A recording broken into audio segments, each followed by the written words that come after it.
पहलेपन के साथ अपनी भूमिका को रखा है। पूरे देश का जो कांग्रेस का सोशल मीडिया है उसकी प्रमुख भी आप ही है। इसके पहले कि वो आपसे मुखातिब हो, मैं एक जरूरी बात जानकारी आपको देना चाहता हूं।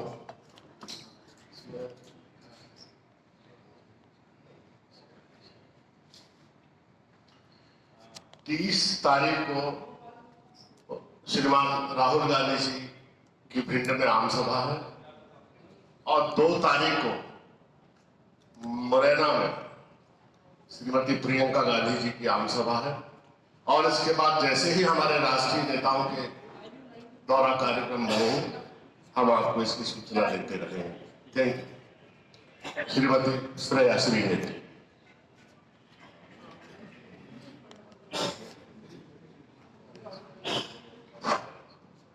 आप सबको मेरा नमस्कार। थोड़े दिनों बाद प्रवास हुआ मध्य प्रदेश का। आशा आप सब लोग कुछ परिचित चेहरे, कुछ नए चेहरे।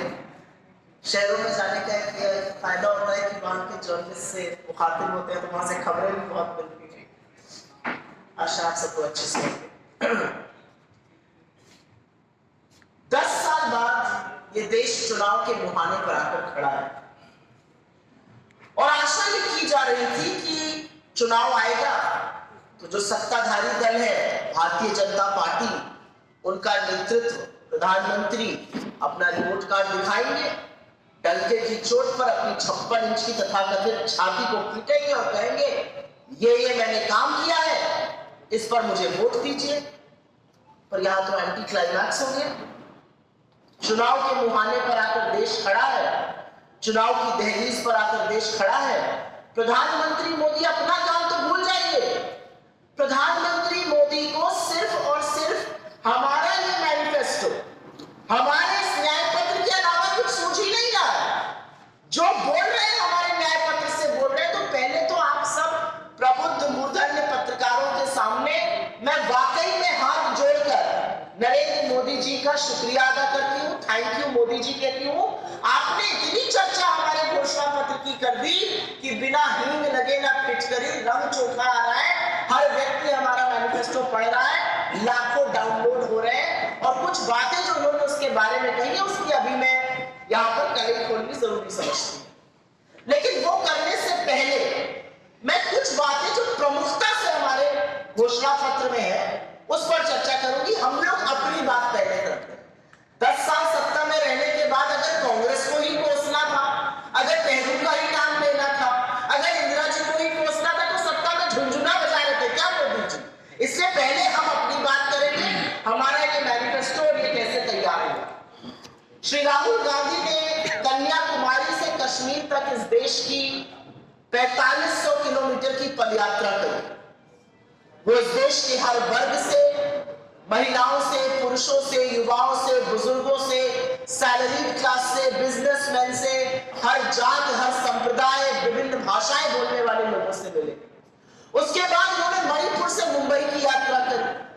उस मणिपुर को जिसको जलते हुए 11 महीने हो गए, लेकिन जब जब वहां जाने का वक्त आता है प्रधानमंत्री के 8,500 करोड़ के हवाई जहाज का ईंधन खत्म हो जाता है और वहां पर भी वो लोगों से मिले। उसके बाद दिसंबर में हमारी घोषणा पत्र की समिति बनी। उन्होंने भी जाकर अलग अलग राज्यों में, अलग अलग शहरों में लोगों से, अलग अलग वर्गों से, समुदायों से, रिप्रेजेंटेटिव बॉडी से चर्चा की।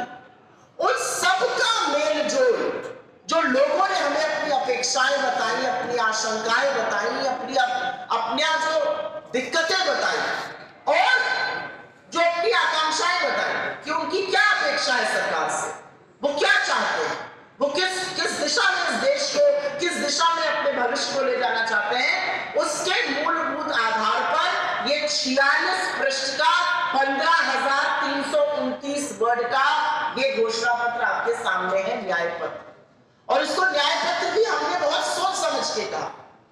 10 साल एक ऐसी सरकार है जिसने हर वर्ग के साथ अन्याय किया। हर उस समस्या का जिसका निर्माण नरेंद्र मोदी जी की नाक के नीचे उनके तत्वावधान में उनके कारण हुआ, चाहे वो बेरोजगारी हो, महंगाई हो, चाहे वो आर्थिक असमानता हो, चाहे वो गरीबों का निरंतर गरीब बनना हो, अमीरों का निरंतर अमीर बनना हो, चाहे वो महिला सुरक्षा हो, चाहे वो किसानों की बदहाली हो, चाहे वो श्रमिकों के पैरों के खपोले हो, उन सबका समाधान है इस न्याय पत्र में। और इसलिए हमने अन्याय के खिलाफ एक न्याय पत्र निकाला। मैं 5 प्रमुख स्तंभ की बात कर देती हूँ। 5 प्रमुख स्तंभ हमारे युवा न्याय, नारी न्याय, किसान न्याय, श्रमिक न्याय और हिस्सेदारी न्याय है। युवा न्याय क्या है? 65% इस देश का युवा 35 वर्ष से आयु में कम है। अगर इस देश में आप पत्थर कहीं मारिए और पूछिए समस्या क्या है, तो नंबर 1 से नंबर 10 की समस्या बेरोजगारी है। और बेरोजगारी इतनी भयावह है कि हर घंटे इस देश के 2 युवा आत्महत्या कर रहे हैं। आर्थिक तंगी के चलते, बेरोजगारी के चलते उनको अपना भविष्य अंधकार में नजर आ रहा है। तो हमारा घोषणा पत्र कहता है कि सरकार बनते ही जो 30 लाख सरकारी पद केंद्र सरकार में खाली पड़े हैं उनको हम भरेंगे। हमारा घोषणा पत्र कहता है कि जो डिग्री और डिप्लोमा धारक हैं उनको 1 साल के लिए अप्रेंटिसशिप एक्ट